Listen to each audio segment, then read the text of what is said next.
اجتماعی درویشی کے اس معاشرے میں ڈسپوزیبل چیزوں کی مانگ بڑھتی جا رہی ہے. یہی وجہ ہے کہ ٹرانزٹ سوسائٹیز میں بیویوں کی جگہ گرل فرینڈز لے لیتی ہیں. میاں بیوی کے رشتے کی جگہ گرل فرینڈز کا تعلق زیادہ ڈسپوزیبل ہوتا ہے. شاید یہی وجہ ہے کہ اولاد اب بیویوں کے پیدا ہونے کے بجائے گرل فرینڈز کے پیدا ہونا شروع ہو گئی ہے. امریکہ میں آج تقریباً 40% بچے بیویوں کے نہیں بلکہ گرل فرینڈز کے پیدا ہونا شروع ہو گئے ہیں.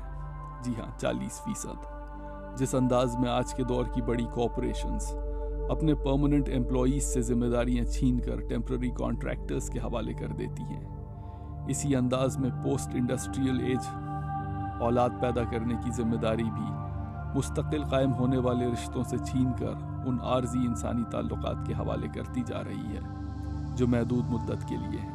So in the United States now, for the first time in history in recorded امریکہ کی تاریخ میں پہلی بار ایسا دیکھنے میں آ رہا ہے کہ لوگوں کی ایک اتنی بڑی تعداد شادی کے باہر زندگی گزار رہی ہے. ان میں وہ افراد ہیں جو اکیلے رہتے ہیں یا دوستوں اور رشتہ داروں کے ساتھ رہتے ہیں، اور بہت سے ایسے ہیں جن کے قریبی تعلقات تو ہیں مگر ان کی شادی نہیں ہوئی ہے. یہ امریکہ کی آدھی سے زیادہ آبادی ہے. relationships and they are just not married. So this is more than half of people in the United States.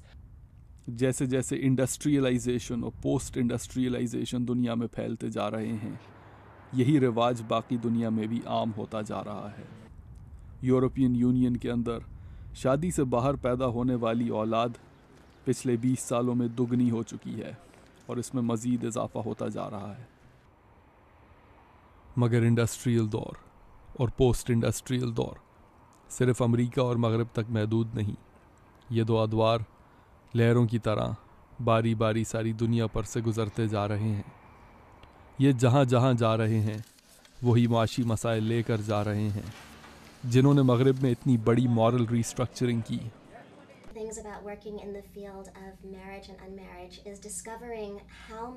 نکی گرسٹ کا تعلق آلٹرنیٹیوز ٹو میرج پروجیکٹ سے ہے. یہ ایک ایسا ادارہ ہے جو امریکہ میں غیر شادی شدہ جوڑوں کو وہی حقوق دلانے کی کوشش کرتا ہے جو شادی شدہ جوڑوں کے ہوتے ہیں. ویسے تو یہ ادارہ امریکہ میں غیر شادی شدہ جوڑوں کی مدد کے لیے قائم کیا گیا تھا، مگر جیسے جیسے ساری دنیا میں غیر شادی شدہ جوڑوں کی تعداد بڑھتی جا رہی ہے اور ان سے پیدا ہونے والی اولاد کی تعداد میں اضافہ ہوتا جا رہا ہے، ان سے دنیا کے دوسرے ممالک سے بھی لوگ رابطہ کرنے کی کوشش کر رہے ہیں. اکثر ہم سے دوسرے ممالک کے لوگ بھی رابطے کرتے ہیں.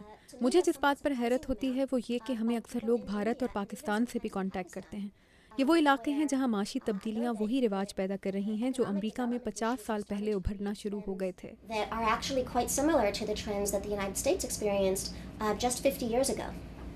نکی یہ سمجھتی ہیں کہ جیسے جیسے پاکستان ایک زرعی دور سے نکل کر انڈسٹریل اور کمپیوٹر ایج میں داخل ہو رہا ہے، وہاں بھی وہی مسائل پیدا ہو رہے ہیں جنہوں نے امریکہ اور مغربی ممالک سے شادی کے نظام کو کمزور کیا تھا. There are some very recognizable patterns of international development that apply. بین الاقوامی تبدیلیوں کے کچھ ایسے پیٹرنز ہیں جو جس طرح امریکہ پر اثر انداز ہوئے ہیں بالکل اسی انداز میں جنوبی ایشیا پر بھی اثر انداز ہوں گے. ان میں سے ایک تو یہ کہ عوام آہستہ آہستہ تعلیم یافتہ ہوتی جا رہی ہے، یعنی وہ زندگی کا بڑا حصہ اسکولوں میں گزارتے ہیں. ان کی خود مختار زندگی اس وقت تک شروع نہیں ہو سکتی جب تک کہ ان کی تعلیم ختم نہ ہو جائے، اس لیے شادیاں بہت دیر سے ہو رہی ہیں. Their after school lives until of course school is finished.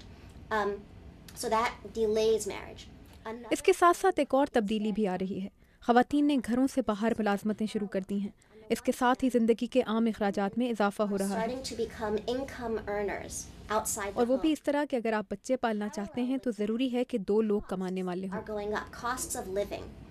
So to create a comfortable, stable home where a family feels secure enough to start raising children, it's very helpful to have 2 incomes.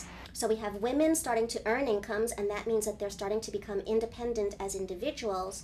But to create a big enough home to start a family, they want to have 2 incomes together. So that means both women and men have to be not only earning income, but earning a decent income.